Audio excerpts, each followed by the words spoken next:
Oke, terima kasih telah datang kembali ke Portal Sinek Metadata Indonesia. Kembali saya Yonatan Sunoto sebagai Technical Advisor untuk PT Sinek Metadata Indonesia. Kali ini saya akan sedikit membahas Windows Azure Backup. Nah, kita tahu banyak sekarang backup itu bertebaran istilahnya. Nah, kali ini kita akan membahas produk Microsoft, terutama solusi apa yang ditawarkan oleh Windows Azure Backup. Agendanya bisa dilihat: Data Protection Challenge, Introducing Windows Azure Backup, bagaimana cara kerjanya, security-nya bagaimana, kapan kita membeli Azure Backup, dan next step-nya apa. Challenge-nya sekarang, data terus berkembang, pada 40% per tahun. Kita juga ada tantangan operasionalnya, storage cost growing, artinya untuk biaya storage itu selalu meningkat, lalu juga backup cost kita, lalu juga untuk manajemen yang sangat kompleks. Nah, ini kita mempunyai dua challenge-nya, sehingga it's expensive to protect all that data. Nah, sehingga some data may go without protection. Mungkin kita seringkali nggak kepikiran data kita itu mau ditaruh di mana atau data kita mau diamankan di mana. Ya kita anggap datanya kalau sudah menggunakan aplikasi yang di cloud, ya itu tandanya sudah aman. Belum tentu. Maka dari itu Azure Backup ini akan menawarkan hal-hal yang lain. Nah, simple and reliable server backup to the cloud. Nah, jadi dia itu memproteksi data milik Bapak Ibu, lalu data Bapak Ibu juga di-encrypt dan secure. Nah, encryptnya ini juga minimal harus punya 16 karakter password, huruf besar, huruf kecil, lalu juga special karakter dan angka, baru bisa membuka file tersebut. Nah, tapi enkripsi di sini juga mulai nanti saya akan bahas di slide selanjutnya. Lalu juga efisiensi, serta Microsoft memberikan backup tools sehingga memudahkan Bapak Ibu dalam melakukan backup. Nah, reliable offset data protection, a simple data integrated solution, dan efficiency backup and recovery. Jadi kita punya 3 kata kunci: reliable, simple, and efficient. Nah, di reliable itu apa? Kita memberikan offset protection, safe data geo-replication, dan encrypt backup. Lalu juga untuk masalah simple atau kemudahan, kita memiliki tampilan yang familiar. Jadi kalau Bapak Ibu pas membuka Azure Agent backupnya, ya itu nggak terlalu bingung karena penggunanya sangat mudah sekali. Lalu juga dia terintegrasi dengan fitur-fitur Windows Azure yang lain.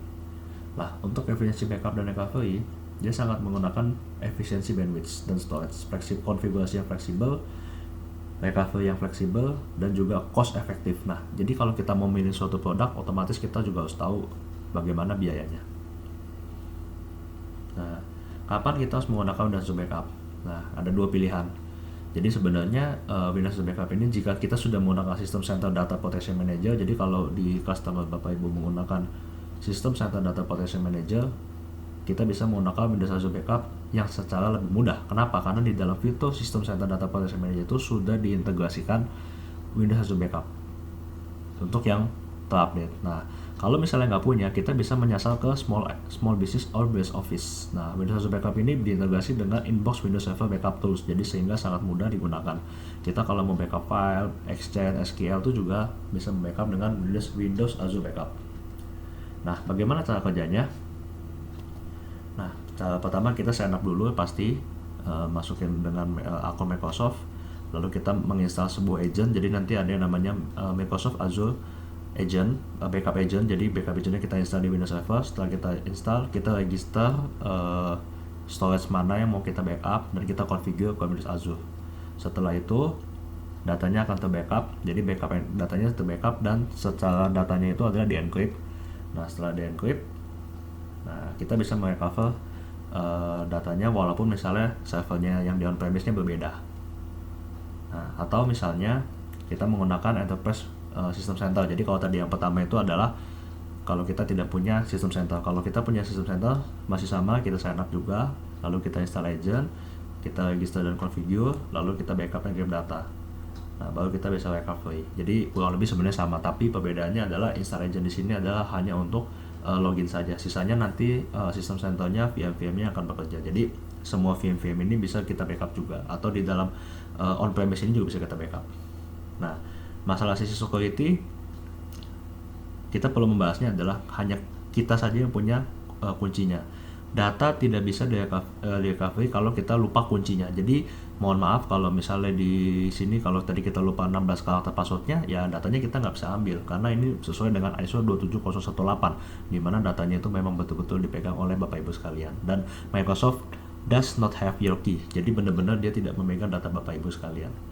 Nah, data yang sudah dipegang kembali ke on-premise, nah nanti dia akan di-encrypt ke network, lalu semuanya akan tersimpan dengan baik di Azure. Jadi betul-betul key-nya harus Bapak Ibu pegang. Kalau key-nya Bapak Ibu pegang, tidak ada klik untuk forgot password. Nah, di Windows Azure Storage, untuk menggunakan fitur backup ini kita menggunakan jasa layanan Windows Azure yang lain, yaitu si Azure Storage. Nah, di Azure Storage ini mungkin sekarang sudah lebih dari 4 triliun objek. Nah, like a giant hard drive, only better, high durability and scalable multiple copies of your data. Nah, lalu juga untuk di Azure kita juga menggunakan geo replication. Jadi data Bapak Ibu itu sudah direplikasi ke data center Microsoft yang lain. Jadi kalau misalnya kita tahu di EastDC, maka datanya sebenarnya sudah direplikasi ke WestDC. Jadi sehingga kalau mungkin ada kejadian suatu di EastDC, maka di WestDC datanya juga sudah ada dan Bapak Ibu tetap bisa mengakses datanya. Dan ini adalah fitur yang sudah termasuk include, bukan fitur tambahan lagi, add-on lagi yang Bapak Ibu bisa ambil di Windows Azure. Nah, bagaimana cara untuk membelinya? Dengan semua kemudahannya tadi sudah saya jelaskan. Cukup membuat akun Microsoft Azure. Jadi kalau misalnya belum punya, bisa sign up ke www.synecmethodata.com. Jadi kita sekarang juga udah ada portal khusus. Nah, jadi di dalam portal itu kita bisa daftar Azure, lalu kita bisa memilih fitur layanan sesuai dengan kebutuhan kita. Kita enable Windows Azure Backup, lalu kita configure. Dan untuk masalah harganya, Windows Azure Backup charge per gigabyte per month. Jadi penggunaannya adalah pay as you go sesuai dengan penggunaan.